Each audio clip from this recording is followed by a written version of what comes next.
Walk out to the show and fall at your door. We got all this love for you. Touch down on that plane and buy anything. More than just a podcast for you. Welcome to the third edition of the 10-4 YouTube show. My name's James Etta. I'll be your host, and today we have with us Terrence Parsons, Kevin Tolliver, and Frank Robertson. Frank, you're new to the show this week. Tell us a little bit about yourself. All right, thank you for having me on. My name is Frank Robertson. I'm from Jacksonville, Florida. I have a family of 6 children. Me and my wife been married for 21 years, and we have a son that's playing for Alabama football right now. Okay. So welcome to the show. We're glad for the full perspective. Thanks for joining us. So we're going to jump right in. Fellas, the Pac-12 and the Big Ten shut down their football operations this week. What are your thoughts? I'll jump right in. I love sports and everything, but I just feel like for the welfare of the kids and their future, it was the right decision to do. I mean, again, they don't have no cure for the COVID, so even though they're young and they're in shape, just putting them out there. I mean, every facility has their own methods of taking care of their kids, but when you actually get into the gameplay with all the sweat and perspiration, like during the gameplay, like you can't really stop that. So I just feel like the end goal, as much as we want it, I know money and everything, I just feel like it's just for the best, just to shut everything down till they get a moral handle of it, because these kids are our future. If they get sick and build respiratory system at an early age, that could be detrimental going down the line. Yeah, well, I honestly feel the same way. It's like I love football. I want to see the first year, you know what I'm saying? But in the same sense, man, if it's something, like I read something, or my wife told me about something where they said that it's getting to like, they have, like people in India are giving them what they would use on people who got AIDS. You know what I'm saying? And it's like life. I love my children. So for me to not watch football and him to live for the rest of my life, I'm good with that. You know, like I'm good with that. I'm not sure what they want to do, but I know it's money, so much money packed tight in there. Like a lot of things are riding on their money that they get from football. But for the most part, with me and my household, I'd rather just relax. I like them to relax. Tolliver? Well, for me, and Randy probably the only one probably know this, Frank and Rob might know this, but I've always been the one that, you know, what's best for the big picture, you know, and that's the entirety of everyone. So if everything is in place right, and they're handling it right, and they're being very strategic and methodical about this stuff, then yeah, play football. But if it can't be that way across the board, then obviously, you know, you got to shut it all down.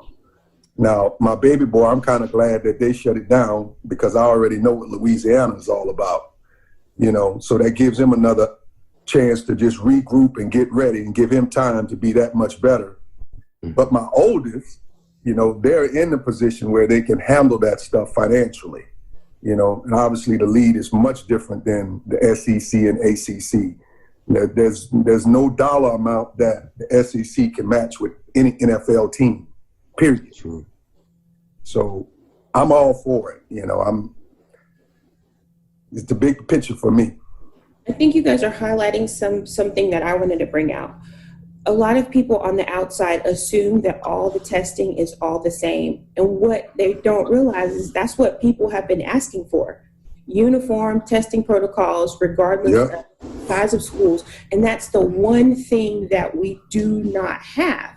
And so the thought process that we're going to play, well, we have schools, larger schools with nice sized budgets whose athletes are coming and saying, hey, we're not being tested. Last night, bless his little heart, Hugh Freeze admitted that Liberty's a smaller school, but he's like, we're not testing if they're not symptomatic. I'm like, but 50% of the cases are asymptomatic, so you're just not deciding to test. This conversation is just a highlight. If things were the same all across the board and we had uniform protocols, yeah, I'd be comfortable playing. However, they're not. And there's a lack of leadership at the top levels. So that we don't have the thing that we need to play, which is uniform testing protocols that are the same throughout all schools, throughout all leagues, and that's unfortunate. So moving right along to the next question that we have. So we all know that the Pac-12 started their We Are United movement, and part of what they asked for was third-party testing of everybody. And then a week or so ago, along comes Trevor Lawrence with a very long Twitter rant about how it is safer for the boys to be at school. Their neighborhoods aren't necessarily the best neighborhoods, and so now we have a We Want to Play hashtag, and they've combined it with the We Are United. So I'm going to ask, it's really the same message. We want safe testing protocols, but the messenger changed. Do we care? Does the messenger matter more than the message? Well, I'm gonna jump on this one first. I just think some of these leaders and these head coaches are being quite selfish. They're not looking at the entirety of this whole thing. I mean, all the facts, all the information, and they're missing a lot of it. You just mentioned earlier about the protocols and things of that nature, but at the end of the day, if you're not looking at this thing as a whole, as a big picture for everyone, then you're being quite selfish. In this case, I would say, yeah, probably the messenger, because they say he's the #1 recruit NFL prospect. So as for, again, kids who look at these athletes as who they want to be, if they feel like, hey, if he's willing to go play, it must be safe. I want to play too. I mean, the message is still the same, because he say we want to play. A lot of these kids, they still want to play. Like in my neighborhood, not having sports this year could really hurt, because this is some of these kids' only outlet. So I get that picture. But at the same time, is it worth maybe losing your life or having symptoms that you can never recover from? That's the question I don't think these kids are really asking themselves. They're just thinking about right now. They're not really thinking about down the road, like, play this year, now I'm sick the rest of my life, I can't even do anything. And then you might be to play what you dreamed about playing all your life. So is it worth it for them 9-10 games? I mean, even with my son, like, we're not playing for no national championship. Like, COVID took away everything. Again, if it wasn't for COVID, we won't be having these conversations. So it's like, it happened. We just have to deal with it and hope in the future everything will get better. But I don't think everybody's looking at the long-term effect and what can happen. Not at all. Well, I kind of feel like it's a messenger as well. I kind of, looking at where we're from in Jacksonville, Florida, Coach Harver, Kevin, I'm sorry, Randy, y'all know where we at here. Like, I would rather my son stay in school and not play than come home. I'm not saying that COVID-19 is going crazy here, but it's also the crime here in Jacksonville. So I know a lot of parents may feel the same way. My son could be safer where he is right now, health-wise, physical-wise, mental-wise, versus coming back home. So I kind of want him to stay there, and get it down there, even though we do the best we can to protect him here. So, like, I kind of wish that they, really, come up with some kind of way to get a cure or find a way to, systematically test everybody the same way. I've heard that some of the things that they're using for the head, stuff like that, are now giving them something else. It's like, man, it's like, I don't know. It's like we just in a whirlwind of problems right now with this COVID-19 thing. So I just hope they come up with some kind of solutions pretty soon. And I'm just going to say I agree. I think the messenger is very, very key, because, again, if you look at what they're asking for from a COVID-19 perspective, uniform testing, consistent testing, a protocol, like same thing that the group from the Pac-12 asked for, but their faces were brown and black. Change the messenger. I even saw the president say, we want to play. So it's very interesting what happens when the messenger changes. I'm going to ask, we've been talking about the situation, so this is coming from my own personal experience, and you guys have kids, so this scenario, it's been on my mind. So just being transparent, I have COVID, and I have had it since the end of June. I am not contagious anymore, but I am still symptomatic. So I don't have myocarditis, but I have an inflammation in my lungs, so I still can't exercise. I'm on different medications that they're hoping will get my breathing back to normal. So let's just say your kids do play a season, because the SEC is going to play. And late in the season, a kid gets COVID, and he's a mild case like me. And he has not myocarditis, but he has respiratory issues that prevent him from preparing for a pro day or preparing for the combine. What is the impact to their overall NFL future? Will the NFL wait for them and say, okay, we know there's no time frame for you to get better, but we will wait? And would that scenario be different from a kid for a smaller school? Keep in mind, everybody's talking about myocarditis, which I don't have. I just have an inflammation in my lungs that prevents me from exercising. What's the impact for a kid from a larger school versus a kid from a smaller school? Thoughts? Oh, it's huge.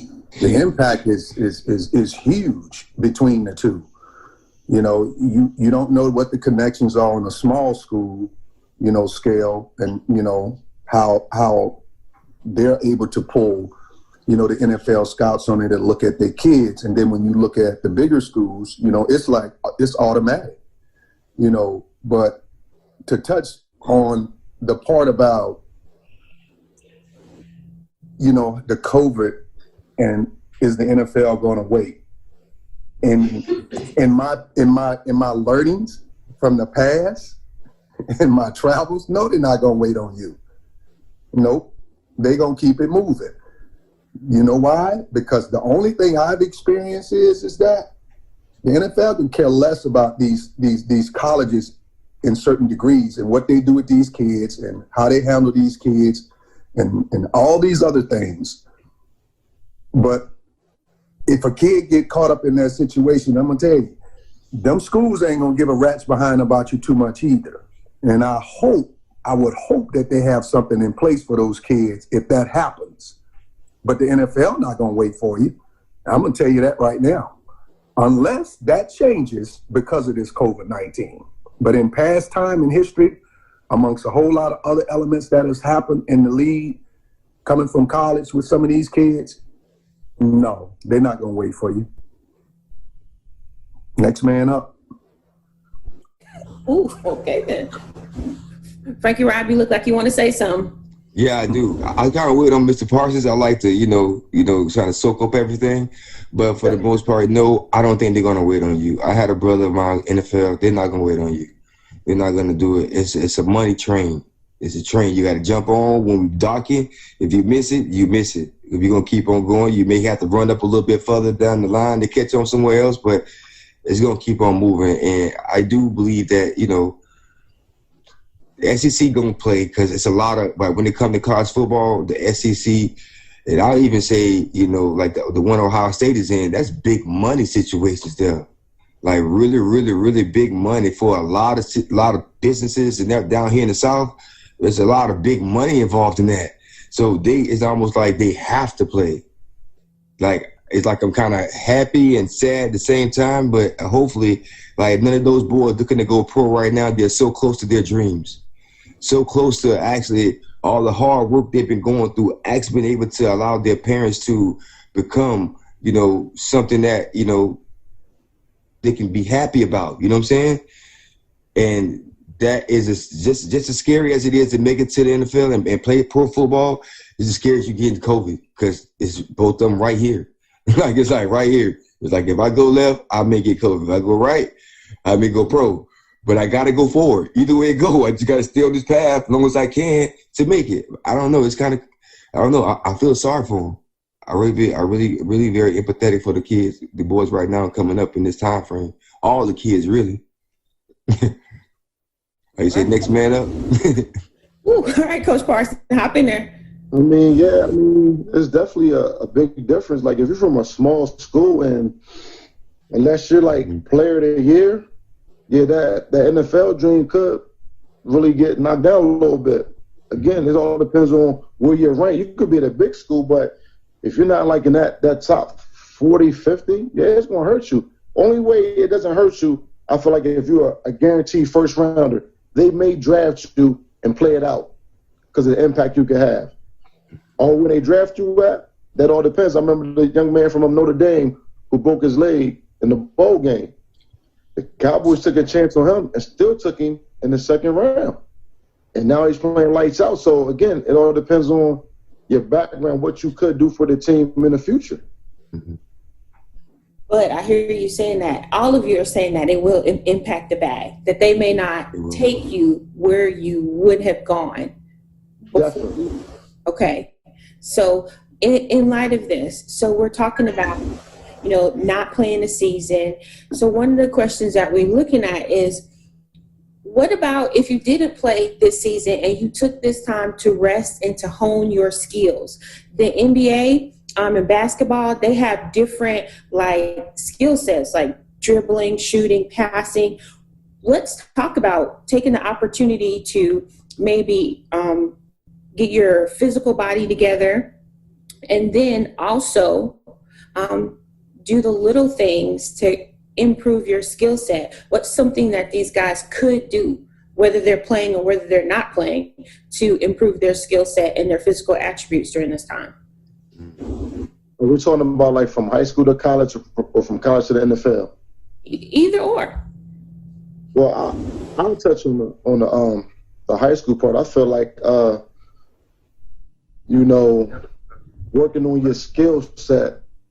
This one from personal experience helps you out because my son was never let's go into the weight room and work out. He always want to work on the skill set. He really didn't start enjoying weights until he got to college.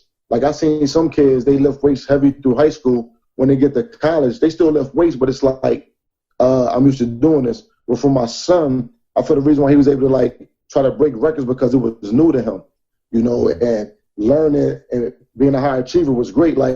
Some kids max out in high school. I see kids, they do this and that in high school as far as lifting weights, working on their body part, but then they get to college, they don't really, they do the minimum. They don't really overachieve.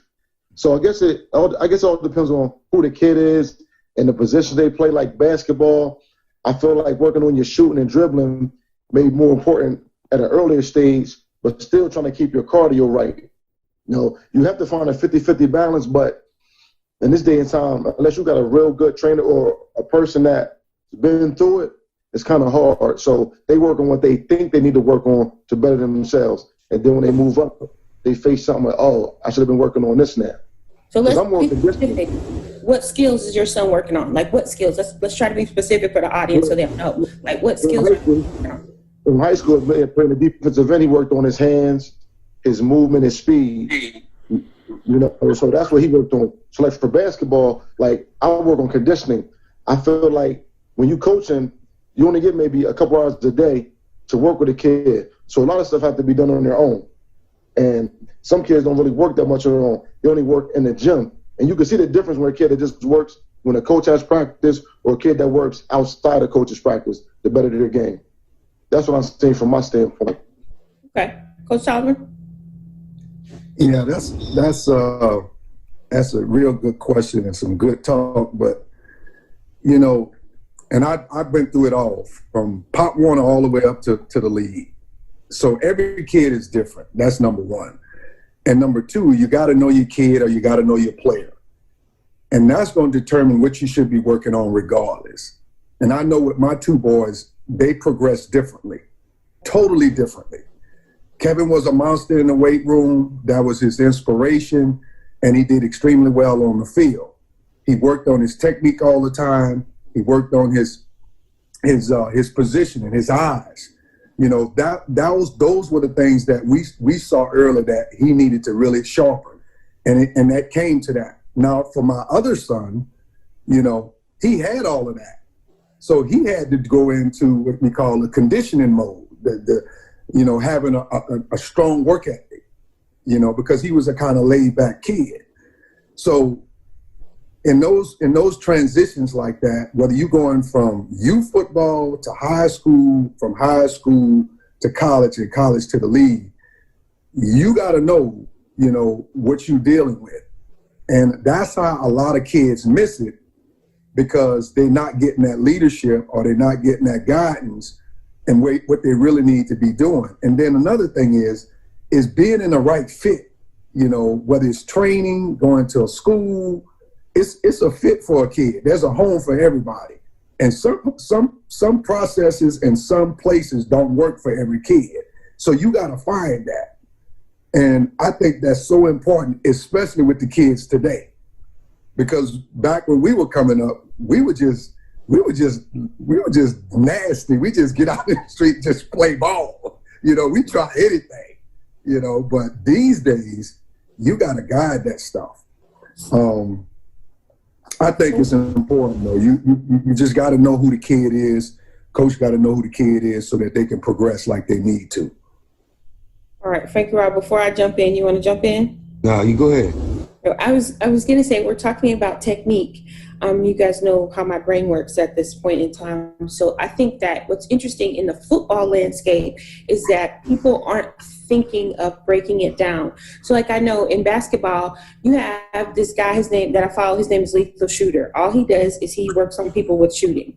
Then you have people that they specialize in dribbling. And so like, it's really obvious in the basketball world that there are parts. But when you get to the football world, when we speak of technique, we don't really, I have found that parents don't really break it down to research it, like which technique. So just me, because my brain works like that, I know that there is a kid called, I call him a kid. Sorry if you're listening to this, but there is someone, his name is the DB Guru, and that's what he does. He's all about DBs.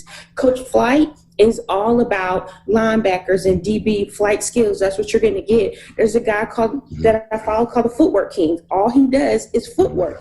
You have your QB places that all they do is QBs. I just went out and looked at, I said, okay, what are the football skills that you have? What are the techniques that somebody should work on?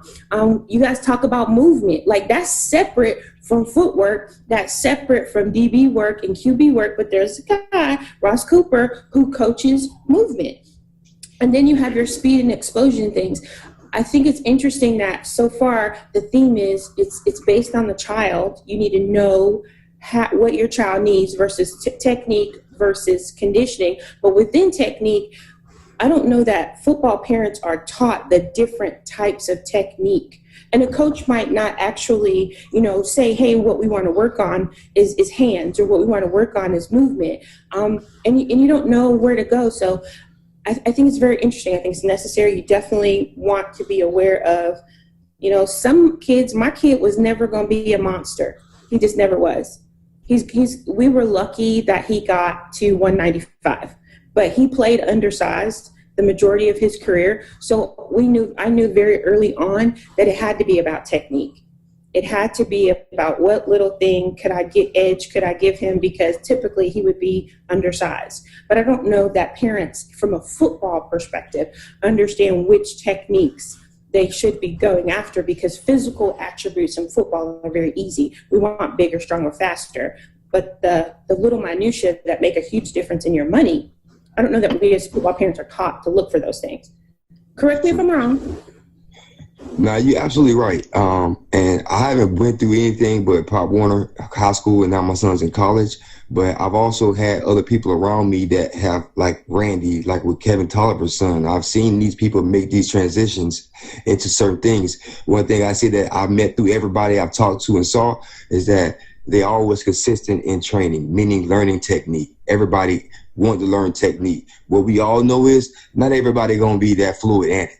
Not everybody's gonna get it like just back of their hand, pick it up and go. We all know it's not possible. We all know that everybody's not meant to be that top tier dude, right? And that's one thing we got to peel. I had to swallow that. Maybe my son ain't meant to be a top tier dude. Maybe he's not meant to be the one that's gonna just fly through all this drill stuff and be good. Maybe it's a method for him. to get to where he goes. Maybe it takes him 5 years to get somewhere where it took Kevin Tolliver's son to get there in 1 year. It's going to take consistency to bring that success that he wants from it. So I believe that any parent or any kid looking to be successful and being good at your technique, your transition, when it comes to playing DB, how you transition out of the breaks, how do you do this and how do you do that? It just takes consistency and repetition.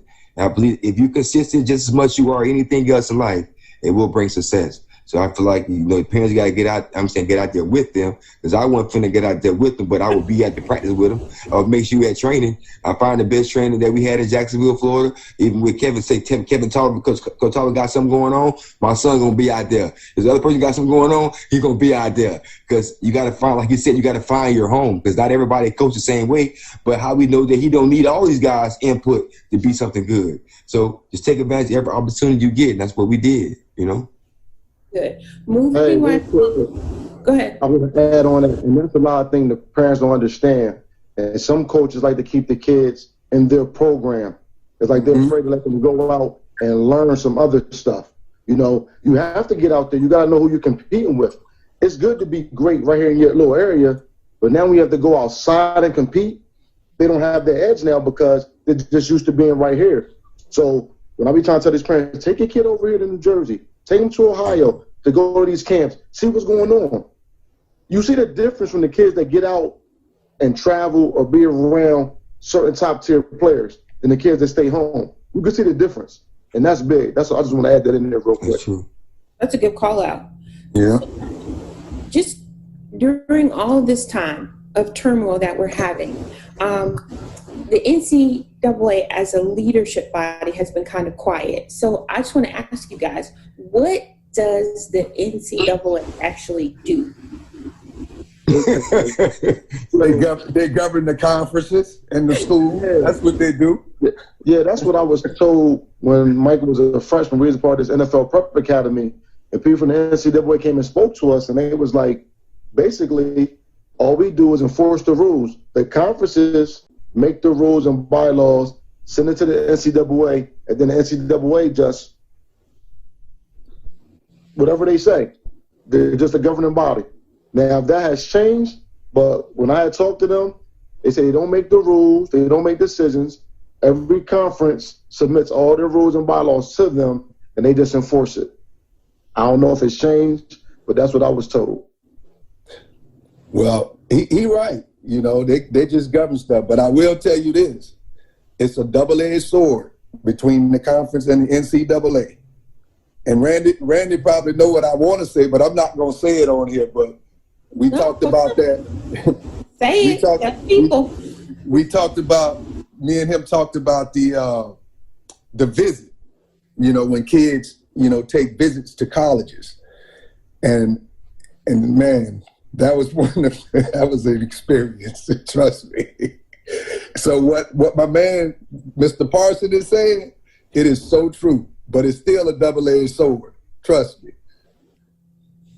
All right, Frankie, right? You're nodding your head. Yeah, well, I'm not really locked in on what's going on with that.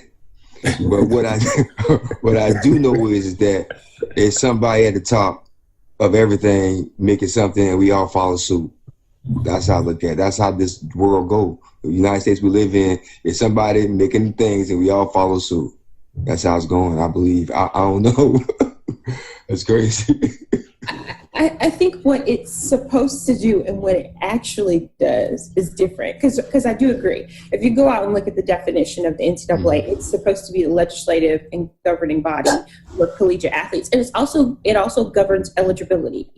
But what I'm looking at lately, I'm asking myself, has the parts become more powerful than the head? Because I have seen some people speculating what happens if your Power Five becomes their own and they leave the NCAA entirely. Will that change? There's all kinds of theories out there, but what it is supposed to do and what it has allowed, I think, is very different. And I think we have a different landscape when the parts, because I really feel like some, like the SEC, the ACC, some of them, they can do exactly what they want to do, when they want to do, and how they want to do it. They have enough money, they have enough leverage. They have their own individual TV contracts. However, when it is convenient, for example, when it comes to eligibility, when it comes to compliance issues, when it comes to controlling the amateur athletes' ability to make revenue off of their own likenesses, their own images, and their own names, the conferences are very content to say the NCAA is king and they're the top dog. But when it comes to actual play and the day-to-day operations, I find that the conferences, particularly the Power 5 conferences, are very much, they're their own little kingdoms. So I think it's interesting how they use the NCAA as a shield to say these are the leaders and they make the rules when it's convenient, but when it is not, they're like, well, we don't need you. We'll see you. But that's just my personal opinion. Thoughts? Well, you did it, James Adams. So I'm gonna say it. I'm gonna give y'all a situation. My son was being recruited by Ohio State, which was in his top 5, and it was time to take a visit. And they blatantly came out of their mouth and told me the only person we can pay for is Kevin. And I said, that's not true. And he said, yes, it is. I said, okay. I said, are you sitting at your desk? He said, yeah. I said, do you have your email open? I said, yes. So I screenshot it and sent him a copy of the NCAA regulations for those schools that what was eligible, that you are allowed to pay for the player and his immediate family, whether it be brother, sister, husband, wife, whatever. And when I sent that to him, he paused. It took him about 30 minutes before he responded back to me on email. Then he in return and told me he needed to call me back. So he went and talked to whoever he talked to, his compliance person, and came back and said, well, no, that's not what they sent us. Well, I had already talked to one of the big guys at the NCAA. Me and him became really close friends. I'm not going to call his name on this site. And he's been extremely helpful throughout my entirety of Kevin's beginning of his high school year and all through his college career, and most recently the NFL. So he told me, he said, Kevin, and that's why I back up what Mr. Parsons says. He said, they send their rules in and what they want to do. Well, yeah, they're trying to save their budget or spend the money how they want to spend it and utilize it how they want to utilize it, but that's fine. But if you want my son, we all coming. And they push back. And then when I called him out on it, I said, well, I don't know what y'all doing over at Ohio State. I said, but Florida State didn't have that issue. Clemson didn't have that issue. LSU didn't have that issue. Auburn didn't have that issue.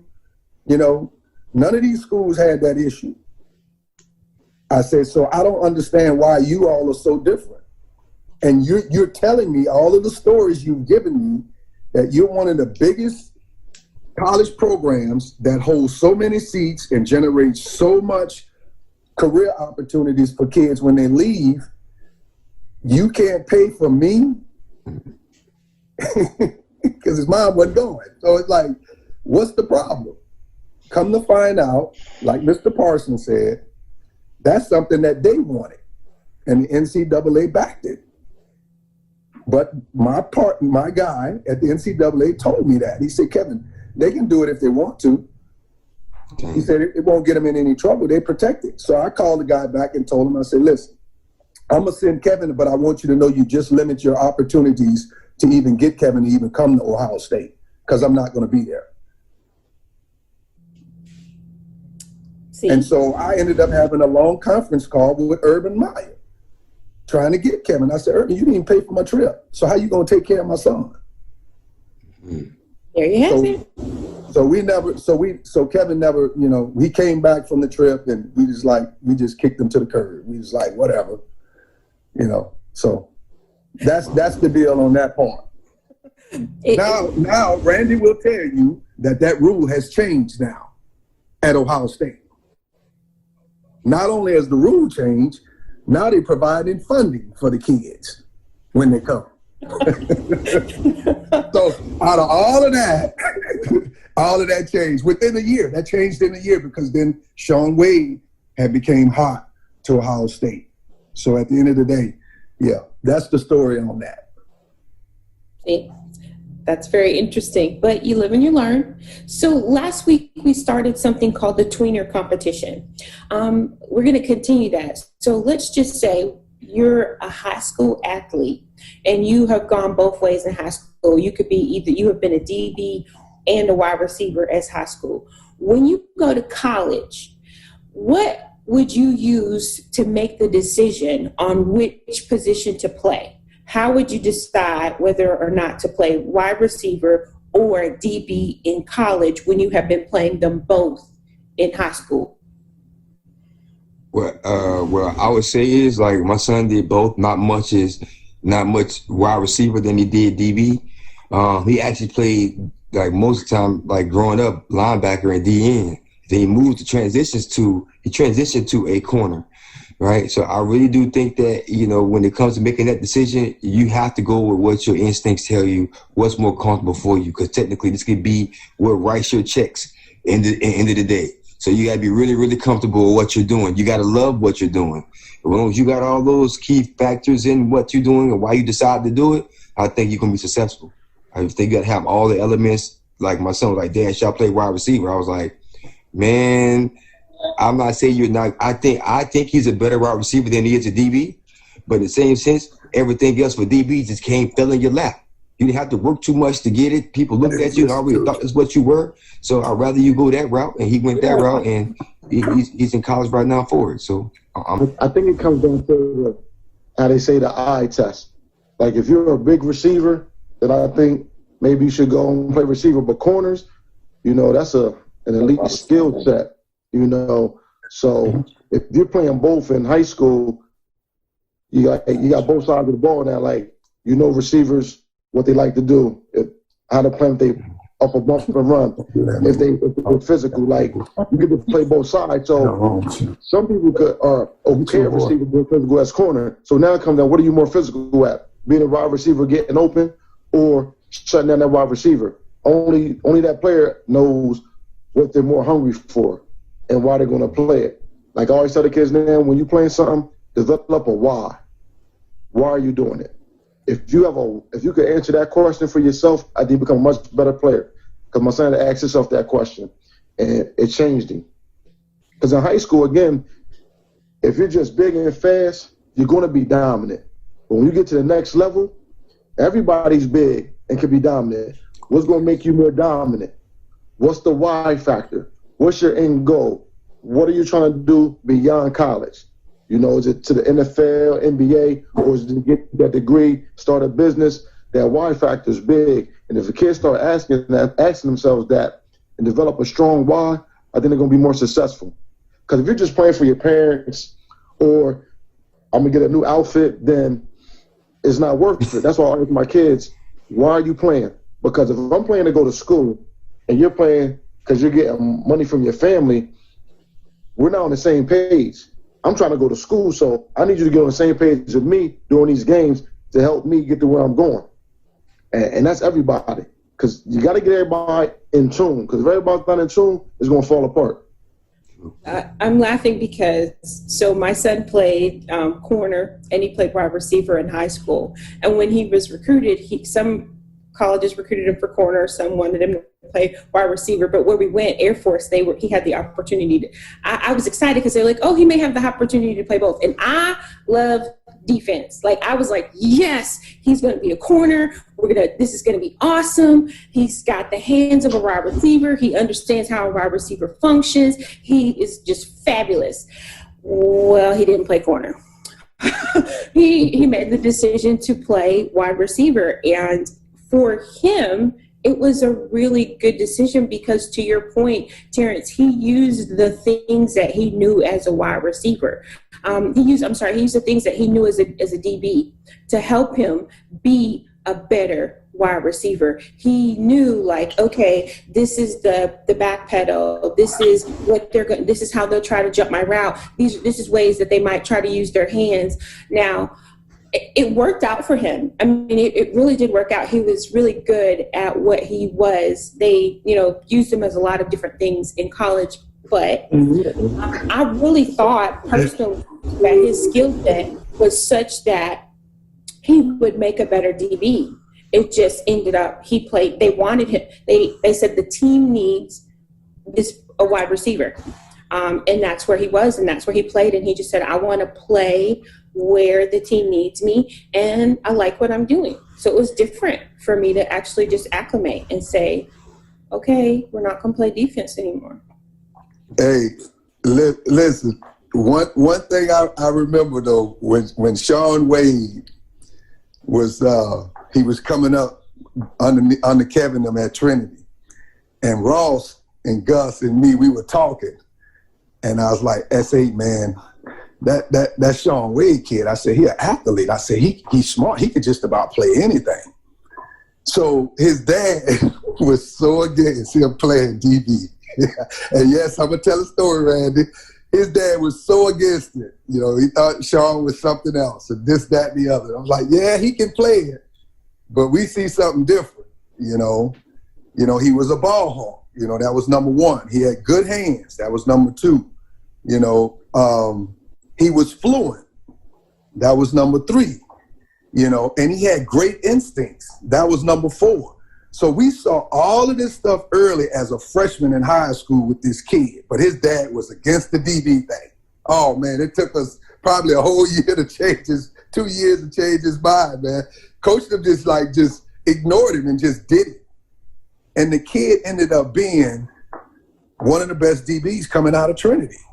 He has a long stride, but all we had to do was work with his feet, and just be consistent with his feet and to take his stride into a much more quicker pattern versus a long stride pattern. So when it comes to DBs versus receivers, your hips says one thing, your eyes says another thing, your instinct says another thing, and how you come out of your transition, how you transition from one step to the next step, and how you put all that together. For a receiver, he just really trying to get in open space to catch a ball.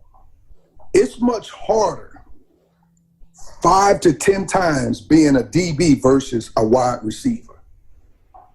And I'm going to tell you that. That's one of the hardest jobs on the field other than a quarterback. And anybody can line up and run a route, get on top of the route, get around the DB, get in open space, come out their breaks, what have you. But to be a DB, you got to be special. You got to have some really good stuff. And a lot of kids don't have it, but a lot of kids work hard to get it. So if you're not willing to do all the things to have fluent responses, have good hips, do all of the hard-working things that DBs do, you definitely got to stretch well. You definitely got to have good eyes. You got to practice on that stuff. You got to nurture that stuff. You got to have decent hands, because not all DBs can catch. They can break up a lot of passes, but not all of them can catch. But they get better as time comes. But those things you got to work on your feet, how you sit, when you line up, all of that body posture, all of that. So the difference between a receiver and a DB, a big difference. But there's a lot that go into being a DB when it comes to your feet, your eyes, your hips, and all the intangibles that you need and all the things you got to work on day in and day out to be a good DB. To stop a receiver from either getting in open space or catching a ball on you. That's an extremely hard job. So the next question. There is no preseason in the NFL this year. Also, numerous college athletes were let go. if your son was in college and they were had the opportunity to come out this year, would you allow them to declare for the draft, or would you have them wait another year until 2022? Well, I could take off on this one. I think my son being a freshman right now, he's a freshman, but he left high school with the AS degree, right? So what I feel like right now with the COVID-19 going on, it is mandatory that you go back and you get your education. If you're not a first round draft pick. If you're not a first round, I would say first 2 rounds. You know what I'm saying? If you're not guaranteed life-changing money, I think you need to stay and get your education. If that was my son's in that position, but hey, son, you got to get your education because you never know what's going to happen. You got to find something that is going to be recession-proof education and something that you really love to do. Because other than that, you're going to just come back home. If football's over with, then what are you going to do? Like, I don't know. Like, you just got to, I feel like, start nailing it down because now you're older. You're getting older in life. You got to start trickling down what you want to do with your life. Right now, football been the whole thing, high school, yeah. But now you're ready to be in your 20s. You got to start thinking about what you want to do for the rest of your life. Because this ain't going to happen for the rest of your life. So that's why I start narrowing things down and get a direction on it. You know what I'm saying? That makes sense. Coach Parson? I mean, you hit it on the head based on what your predictions are. If you're definitely first or second, hey, go ahead and go. But if you're dropping it down between third, fourth, and fifth, unless you got a unique skill set and you just dropped in the draft, then go back to school because with no preseason, you don't get an opportunity to show what you could really do. So now you're stuck. Now you don't got no degree. You ain't on the team. Now you got to wait a whole nother year to try to prove yourself, know that you deserve to be in the NFL. So what are you going to do for that year now with no degree and no football? Now you're stuck. And 9 times out of 10, you don't want to move back home with your parents. So, you know, again, all those variables, like I said, if it ain't life-changing money where you can have your own, get that degree. Because that's the big thing around here. I'm ready to move out. Hey, I tell these kids now, if your parents won't let you stay home a little bit longer, stay home and stack your money up because it ain't easy out here. Kevin? But yeah, he's right. I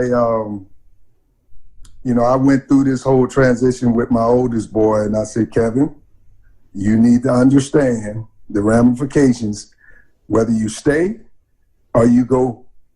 And, I said, it's your decision. It's not mine. I said, but you're going to have to live with it. That's when I had to really I had him to man up. I put him in the shock wave. I said, I'm not doing it no more. I've gotten you there, so you got to make a decision. He made the decision to come out, and he had very good, valid reasons why he needed to come out. He did, and I couldn't do nothing but side with him on it because it was true stuff. And I just told him when you get an opportunity, you need to go back and get it because you're going to need it because the world is changing, and having a degree, is always important to have. In addition to being, an NFL player or pro player, people have a lot of respect for that because that's achievement in their eyes. But you still need that degree to take you a little bit over the top to separate you from the rest of the group. And I think, it's really, to me, I'm a big picture thinker. It really depends on the person's situation and what they're going through, but either or will work. They either can stay, get their degree, or they can leave and go get the money. But, it just depends on their situation. Mr. Parsons mentioned it, Frankie Robb mentioned it, first and second round. I don't even play with the second round no more because that's easy, that's subjective, because the league's changing too. The GMs, the way they think and how they move, what they're doing different from a business perspective, how their business models are changing. It's just so much going on right now with these general managers and these owners with these NFL teams and business strategies. So you got to be careful even with the second round. And I just know that just from experience and dealing with a lot of other parents and a lot of other players. kid's a top round, first round pick, kid don't get drafted at all. And I lived that situation. And then number two, you're a second round pick and you don't get drafted at all, for whatever reasons, So at the end of the day, I don't even really play with 2, 3, 4, 5, 6, or 7. If you ain't a top 5 first round pick, man, go back to school, get your degree. Because you don't know what you're going to get, man. I'm telling you, these yeah. I'm good. You don't know what you're going to get. Just let me put this out here, and a lot of people might not like to hear it, but it is what it is.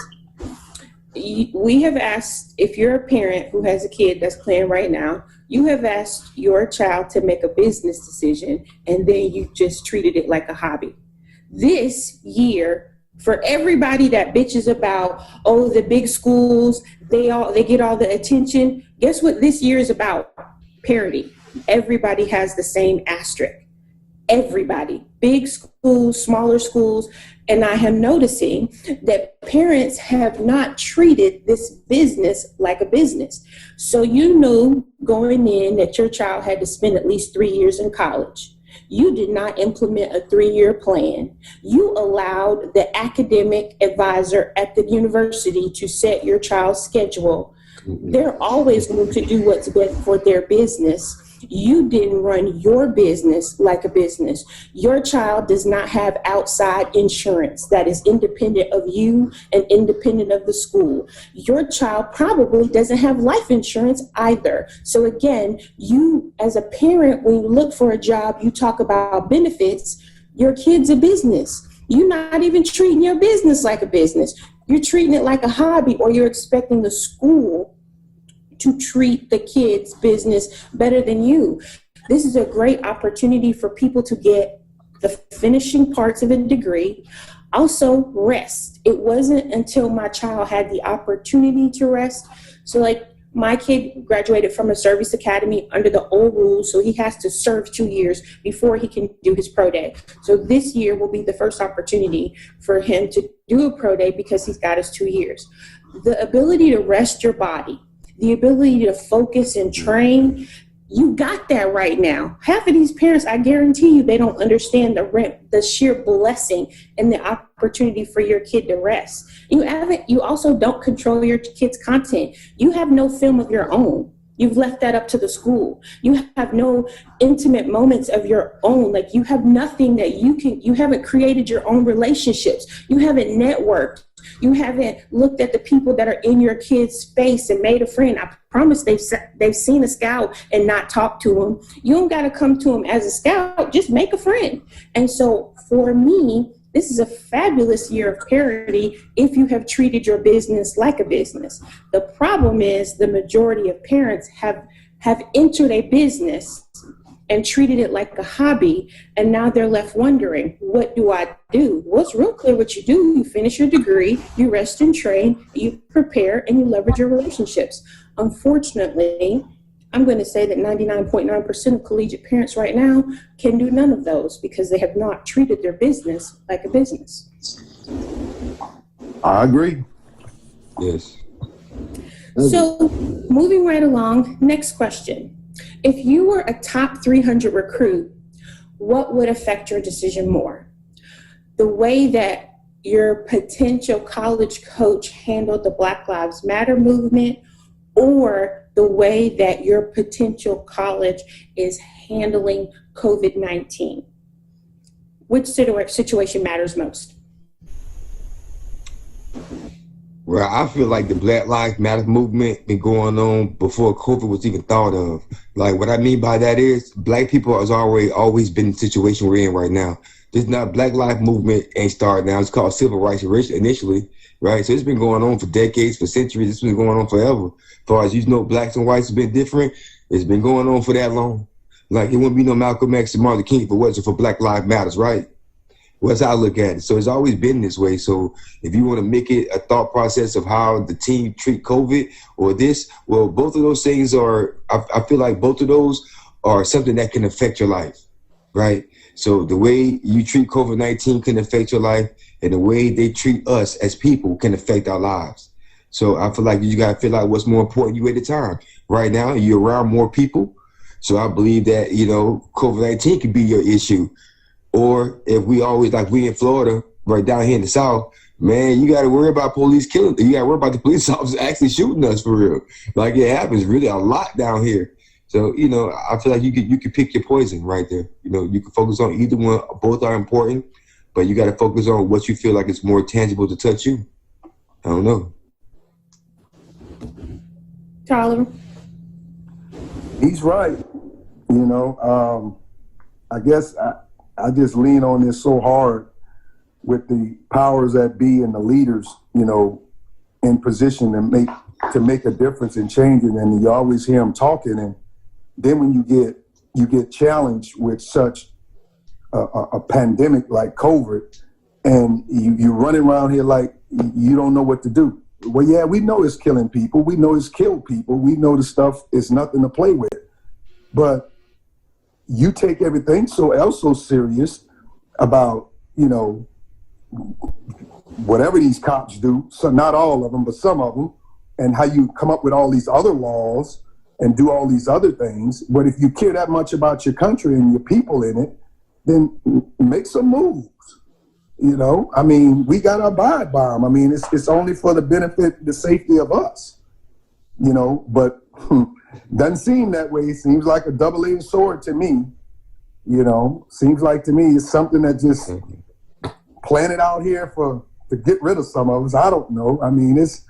It's just a lot to think about with that stuff, and it's like they have so much power and in such great positions that they don't even take control and do the things that they can do to even slow some of this stuff down and even do what's best. So they both are critical and they both are important. It just depends where you're at. Yeah, heavy question there. It definitely depends on where you're at, and also depends on what you're looking for. Black lives should always matter. It don't matter where you go. And then as far as, as a recruit going to a college, it depends on how the university, the coach, and the staff are there for you. So again, everybody's college experience is different. So speaking on, I know my son didn't tell me everything that went on every day, but from experiences that I've known and dealt with him and being at Penn State, I felt like Black lives did matter, but everybody's situation is different. Some coaches are there for you outside of the football field. Their doors is open 24 hours. I don't know if every kid gets that same experience or gets that same love and affection from a father's standpoint, but again, kids do go back and forth with their fathers. When you're a college coach, every day is not going to be exciting. It's going to be some bad days. But the big picture for me is, how are they for you every day? And I felt like, again, from my standpoint, it was some bumpy roads, but bigger picture, bigger situations, even from his freshman year, they've always been there for him. So that's big for me, especially when you're getting recruited, because an official visit, they're going to show you everything they want. And if you're not a hot topic in the beginning of your high school career, a lot of coaches ain't going to come for you. Some coaches come on you late because they figure, this guy might work for our school, but it's about building a relationship. And what I can say for Penn State, they built a relationship with my son from freshman year all the way through, the good, the bad, and the ugly. Even when he decommitted, they still was in his corner. So, they never wavered. For me, that was big, because they could have said, you know what, we're not dealing with this no more. He's just too flamboyant. He don't know what he want to do. But they knew they wanted him. They knew what they was getting, the good, the bad, and the ugly, and they roll with him. So that's big in recruiting. I could be like, hey, I want you today, the best school in the country, but I don't got a relationship with you. I just know you can play football. I think you need to know everything about a kid, home life, outside, because, again, every kid's not perfect. You got to know what you're getting into. So when they get on campus, you already know what to expect, so you can build a plan to coach this kid and make him a better man. And if the NFL or NBA, whatever sport they're playing, is for them in the future to be there, but at least you could teach them some things and help them to be a man. So I'm going to ask, can we make a decision which matters more based on the coach knowing that kid? Because what you said is very crucial. You should, during the recruiting process, get to know the child. So should the coach be able to pick based on, like, they should be able to pick based on who the kid is and what matters more? So would we say that, you know, which one is it? Which one matters more? Black Lives Matter or COVID? Or is it based on what's important to the child? Which one is more important? I think it's the child. That's just my opinion. Because COVID's here now. How long it's going to be here, I don't know. Like, the way people are cleaning now because of COVID, I feel like that should have been clean like this from the very beginning. Mm-hmm. You know, like, there's no Lysol in the stores. There's no, but before COVID, you go anywhere and get a can of Lysol. Now it's like, it's hard. Like, so while we're cleaning more now, we should be clean like this. Like, I work for an airline. We clean during the turn flights now. But before we didn't. We just picked up big trash and you keep going. But now, before you load back up, you get on there and you almost like a deep clean before the new customers come on. I feel that should have been a process from the very beginning. But again, even restaurants, like they say, you got to wear your mask when you come in, but as soon as you sit down, you can take it off. So I had to wear it for 60 seconds until I got my seat, and then I could take it off. I mean, I take COVID seriously, but at the end of the day, it's about business. Everybody got to make money. You know, everything's about the dollar right now. So again, I could be outside walking before I go in the store, cover my face up. As soon as I can get my seat, I can take it off and have a more dinner. It's just now, it's not nobody sitting next to me, maybe the next table over. I mean, I don't know. That's just my opinion, man. You don't have to take it seriously, but at the same time, we can't sit home. We got to go to work. Yeah. You know, they want these kids to go to school. So how serious is it? That's the question I need to know. How serious is it? Because we're not shutting the world down. Everything is like normal, but it's not normal. Again, that's just my opinion. So I'm going to probably throw a wrench. So for me, and this is me, how a coach would, if my son were being recruited, how a coach handles Black Lives Matter would matter the most. And here is why. If you understand that issue completely, you understand that there are some medical dynamics that go along with it. So I'm a Black woman, and and we die in childbirth in hospitals, not at home, in childbirth. We die in childbirth in hospitals at 4 times the rate of other people. So if you really understood that Black Lives Matter, then you would see that COVID disproportionately impacts Black and brown bodies. And you would go and you would look at why is that happening? Is it because they're from highly populated urban areas that don't have proper health care? You know, so for me, that issue isn't what so many people try to make it into. It's not just police brutality.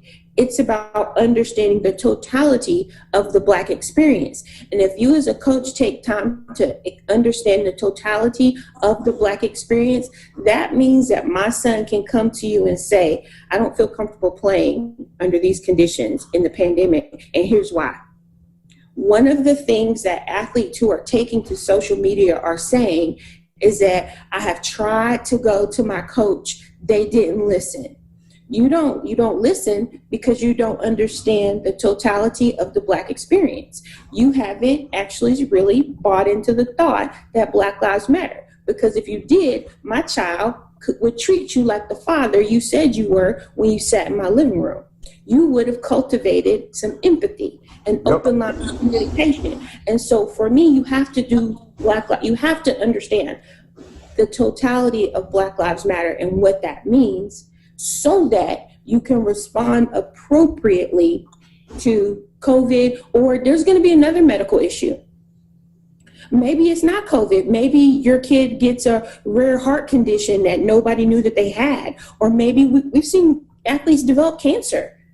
So insert new medical issue, insert new thing. I'm going to be the one that actually has an opinion to say that I think that the way that they respond to Black Lives Matter in its totality, not in the knee-jerk, very surface, Black Lives Matter type of way, but in the, let me see what they really are talking about when it comes to policing, when it comes to the prison industrial industry, when it comes to healthcare, when it comes to food deserts, when it comes to family dynamics. And there are laws that are on the books that were used even in the 60s and 70s to separate Black families in this country. Like, you need to understand that so that you can be the father to my kid that you said you were going to be. And that's just my feeling. I got a question. I understand that, we have to decide, or wanted to answer whether you feel like being, COVID aware or Black Lives Matter aware is a big situation. And you're right about that. Most of the time, they don't look at the entire picture when it comes to that. But I got a question for you all. Like, do you really feel like, if there was no football and there was no situation like we in right now, do you think that, the coaches or anything of that nature would even care about us like that? No. If they didn't coach football. They didn't coach football because they need us. Like, we saw that on the little thing. Like, you want to be winning, you got to have some Black people on your team, boy. If not, you're finna get mollywopped, right? So therefore, if they didn't need us or they couldn't have us, do you think they would care about us? Or we like it was in the 60s? They wouldn't care about us. So should COVID matter more? Nope. Because Black Lives Matter it's not gonna matter with them. They were raised in situations to where we don't matter to them, right? So we're gonna adopt ourselves to worry about COVID-19 when, man, we got bigger issues than COVID-19, in my opinion. I don't know, but Coach Harvard and Ray know about Jacksonville, Florida. Somebody getting killed every day. That's our color. By our color. You know what I'm saying? So it's like, man, talking about COVID, man, I'm trying to make it to see the horror. What you mean? Yeah. That's just the white people don't like us. We know that already. Yeah. They ain't never liked us. This has always been my thing for the last 18 years. That my thing has always been, life in itself is the most important thing in the world to me. That's how I feel about life. So without life, none of this stuff happens. Thanks. None of it happens. No, there's no football. There's no businesses. There's no TV shows. There's no coaching, no football. There's no team. There's no players. There's nothing. So until you, and I'm gonna go back and touch what Mr. Parsons said and James Etta said, until you realize what you're dealing with, who you're recruiting, who you're coaching, you're never gonna care. Mm-hmm. You're never gonna care. That's why they can't answer some of the kids' questions when they come to the coach. They go to scratching their head because they don't want to know. They want it to be the norm, what it's always been. I'm only going to use you for what I need you for, just like they did us back in the days when we were slaves, and sell us off. Some of them still head coaches and position coaches at all levels are still thinking that way. Until you start showing that people really matter, and I ain't just talking about Black people, I'm talking about a person, a human being, period. If you're in the kids' business, whether you're coaching them or you're teaching them or you're educating them, whatever it is, then you don't need to be doing it because you don't care about lives no way. Because it takes lives to move this world. Thanks. So, moving along. Wait, Coach Terrence, do you want to say something before? I'll do that real quick. Like, some coaches, they probably do care. But at the end of the day, though, they got people over top of them. So, again, some coaches want to step out and say a little bit more. But at the same time, they still want to be able to feed their family. So, again, they got to watch what they say. So when somebody really goes to make a stand, they got to stand behind it and understand it could be some real bad ramifications. And everybody's not ready to step out on that playing field. Like, to me, I'm not even no big time anything, but it's certain topics I'm not comfortable speaking up on because it could have some ramifications that could go down the line. And right now is the perfect time. Like, you got people that's willing to step forward and go, like the Malcolm X and Martin Luther Kings, they were strong individuals. They didn't care about the outcome. They spoke what they felt needed to be spoken for you to hear. Everybody's not on that playing level. Everybody's going to get on that same playing level, then we can see some change. And that goes on all levels. Like, when who's the running back? Le'Veon Bell. When he sat out and he gave up all that money, that was big for me because everybody don't give that kind of money. They'll give him a couple of dollars and then they'll say, you know what, I'm gonna step across and hope things get better. He wasn't caring about the money. He missed millions of dollars to let them understand how he felt, you know, and that's big. And again, everybody's not on that. Yeah, I agree with you, but that's the norm I'm talking about. That's the norm I'm talking about since slavery. That's the norm. And they ain't willing to change. Some of them don't want to change. And they'll do whatever their pockets. they're told to the devil. This was good. Y'all are spicy. So, Yeah. Next question. As the parent dealing with the ups and downs of social media, how do you and your child deal with social media right now? Oh, well, let me jump in real quick. I didn't realize how bad social media could be until my son made a statement on Twitter on an official visit. And that changed a lot. You know, you put something on social media, you got to make sure when you put it out there, it can't be twisted or turned. Because somebody asked a question and he just gave an answer. He didn't say this is what it should be done.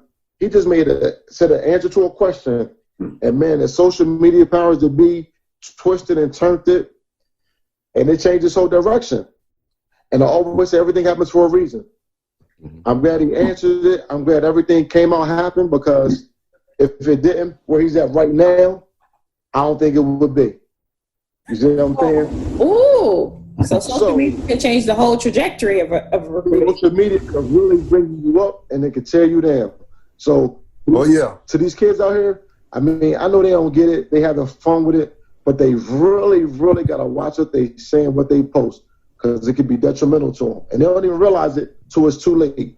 I mean, my son knew about social media, but from that moment right there, he was like, wow. I said, yeah. I said, so now we got to go different avenues now. Just watch what you post. And I get it. Even when you share something, I always tell people, when you share something, it's almost like you're saying it yourself, or you agree with what the post is saying. So again, you got to watch what you share and repost. Yeah. So yeah, so You're nodding your head. Talk to the people. Nah, I agree with what you said. Like, I've never really had no social media experiences like that. You know, I've read about a lot of them. They said something on social media, whatever. But I believe that, you know, it's all about the platform you want to have for yourself outside of somebody's face. So if you want to have that, you know, I'm going to stand up for my people platform, then you'll do it. If not, then you won't. Like, how we say, excuse me, you ain't got the nuts, then don't say it. You know, if you ain't going to deal with what come with it, don't say it. If you really about, like we say here, if you about that life, then say it. And then we gonna fight with you, or we gonna fight for you, whatever it takes. If you really about that life, then say it. Like me, I ain't scared. I'm gonna say it. Like, I really don't care. I try to be respectful, but there's only so much I gonna let you push on me before, you know, I got to react. I got to say something.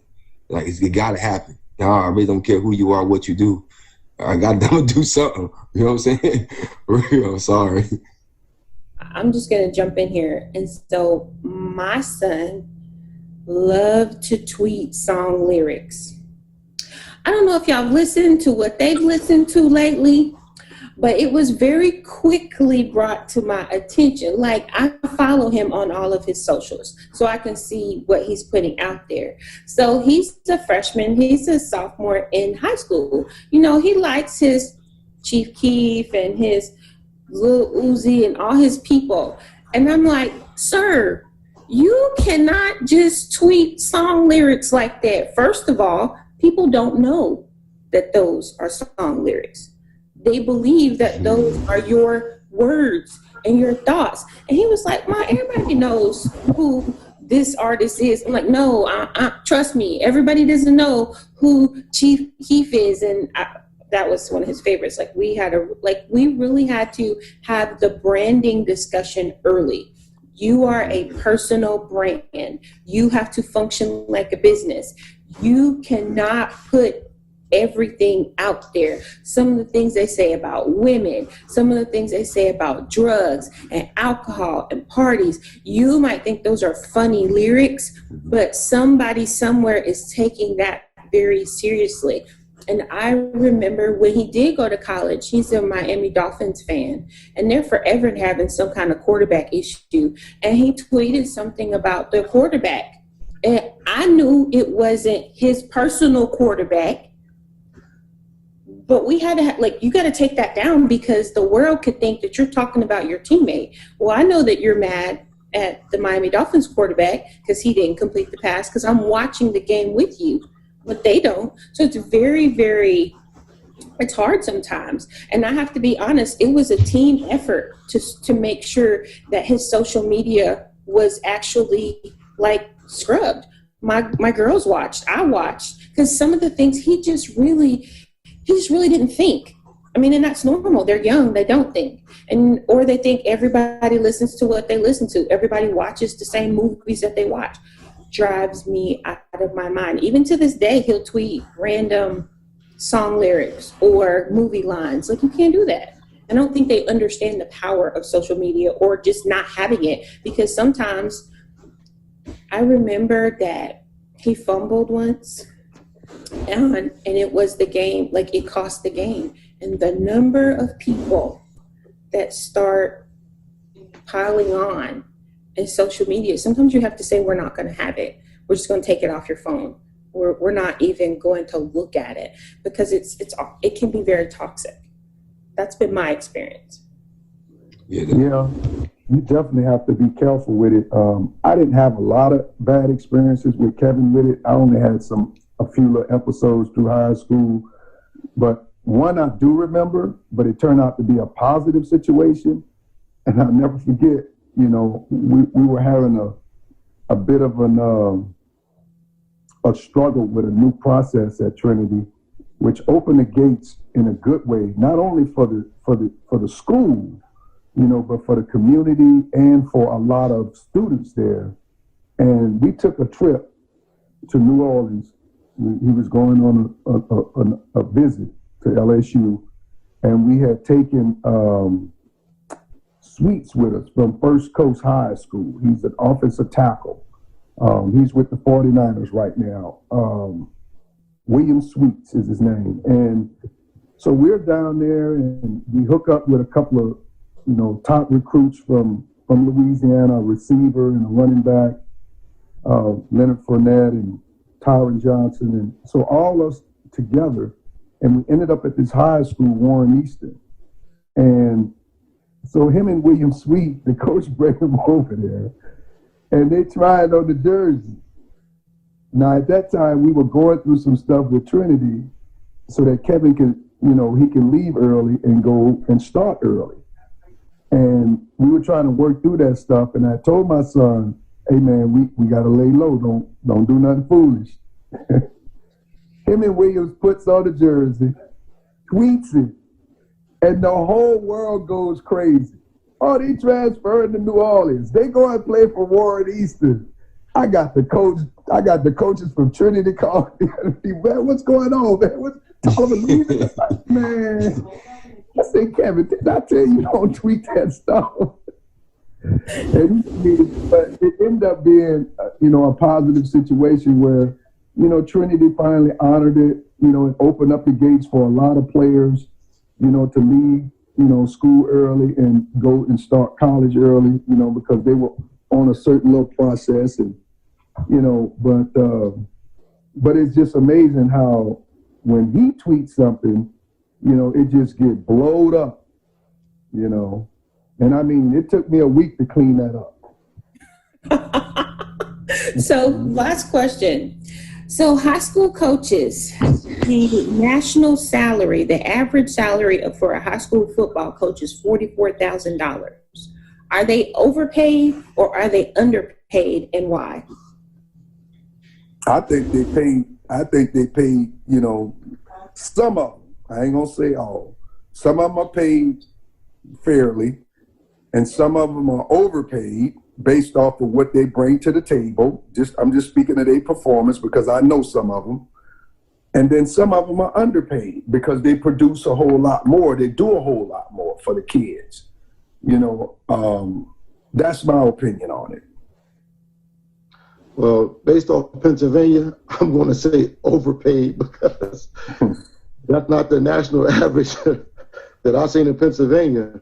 Man, I mean, what are they bringing to the table to average $44,000 a year, and you're only playing 10, maybe 13 games a year? Like, are they coaching year round? I mean, I don't know if this is a year round thing. Like, again, because all coaches don't overextend themselves. You know, they be hands-on, maybe come July, August, November, December when the state championships are. Then January to June, they really don't have no input. I guess they leave it up to the assistants. I don't know if that's the proper way to run, but me, I'm more hands-on. I'm year-round with them. So again, if they were bringing that to the table year-round and the kids is producing on the field, off the field, in the classroom, then that's a great salary. But I don't see that all the time, so I'm going to say overpaid. Well, I'm going to say it depends on where you are. Like $44,000 in California, we all know that's pennies. If $44,000 in certain states, depends on where you are, in my opinion, right? So if you took in that $44,000 a year for you to coach high school football and you in a small city like somewhere in Alabama, yeah, you could be overpaid or fairly paid. It all depends on where you are. I can't say it's overpaid or underpaid. I don't know what you bring to the table. I don't know what you're doing for your kids. I know some schools like Coach at the one here in Jacksonville, Florida, he get 85% of his boys in college. Here in Florida right here, 85% of his boys going to college. Like, and that's a lot of kids. Think about high school right now. 85% of kids don't make good grades. You know what I'm saying? But 85% of the football team going to college, right? So I feel like he is, you know, I think it's right. If he making $44,000 a year, you know, I think that's not a lot of money for anybody to get paid, in my opinion. You know, it's not a lot of money. If all you're doing is coaching, I think that's very well. Now, when you say 85% of the kids go to college, now, are they finishing or are they just stepping through the door? Because, see, that's where I have a lot of arguments with. Like, I coach volleyball. We don't win anything. I'm in a little small city. We don't win anything. But all my girls go to college and they graduate. So my thing is, you can get to school. Are you just getting into school? I hope that's not the end result, just getting into school. I hope you get into school and along the way, they get that degree. To me, that's the end result. Because anybody could be 100% going to school, but are they finishing? You can say 100% to school, but if only 2% is finishing, is that good? To me, that's not good. So just getting to school is great. And I'm just talking about just to play a sport. Because a lot of my kids, they don't want to play in college. They just want to play in high school, but they didn't go to school. So again, I don't care if you're playing a sport or just not going to school, but are they finishing or just going? That's the big picture for me. I'm side-eyeing all three of you guys because there are no contract coaches that I'm aware of that make $44,000 a year to just come and coach football. So the football coach that's making $45,000 a year is teaching. They're grading papers. They're getting to school probably about 6 in the morning or 7 at the latest. And they are staying at school till 8, 9, 10 o'clock at night, 5 days a week, very minimum. They're coming in on Saturday. They're doing film. There is no way. We ain't even talking about being a teacher being underpaid. But to say that $44,000 football starts basically in June because you have summer workouts. You have a 2-week dead period. Come back from the dead period, you're doing 7-on-7 in competition. You go directly into school ball. You do school ball until November, December, depending upon how your playoffs run. You get a break Christmas, but you're exhausted because you've been doing football since June. You take a break in January. Hope your wife still loves you. February, March, we're getting ready for spring ball. I mean, let's just be for real. $44,000 a year for any high school football coach. We ain't even talking about graduating. We're just talking about a football coach that actually has to teach. That is trash. Now, and they don't get bonuses. Your coach that sends 85% of his players to college, he ain't got no bonus for that. Not one. They like, take the state contract, this the minimum that you're gonna get. So we're gonna be grateful. Absolutely have pictures of all the people that he facilitated getting to college. Absolutely will have pictures of them. But there is no bonus structure in place like you see with collegiate coaches. I just think it's trash. Well, Absolute positive trash. all coaches don't teach though. James Allen.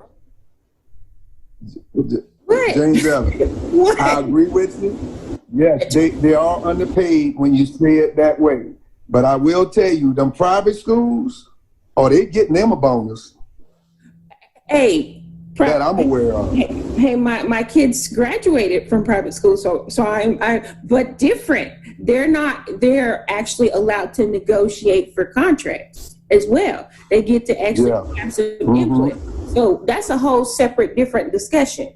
But most coaches out there are public school coaches, and you will not find a public they're underpaid that comes in and says, they're underpaid. Look, I'm looking at y'all like, what are we doing here? What are we even saying? No, because in my area, they're underpaid. You're right. They're underpaid. Most coaches, some of the coaches, they're not teachers. You know, you as a school, you would love for the teacher to be a coach, but some of the positions around here, they're not teachers. They're contract coaches. But do they? Yeah. But I promise you, they're not making $44,000 as a contract coach. Oh, they're not. They're not. That's what I said in Pennsylvania.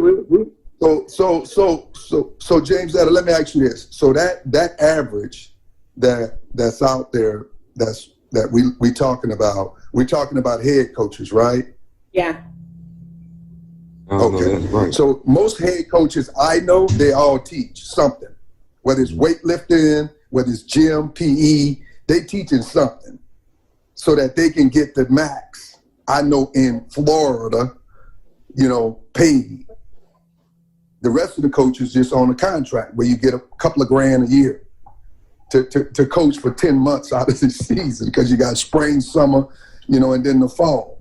I mean, $2,000? You want to talk about trash? Man, trash ain't even a word for that. Listen, I do volleyball a good 9 months a year, and I was only getting $2,500, and now I'm getting $4,000 a year. I'm just saying, y'all can't.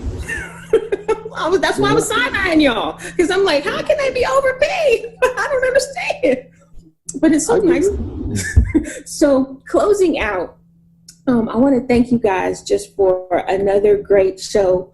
I want to tell our listeners to like us, subscribe to the 10-4 YouTube show, add comments to our channel. You can find us on Twitter, Facebook, and Instagram as well. Again, like, subscribe, comment, share. We would love your feedback.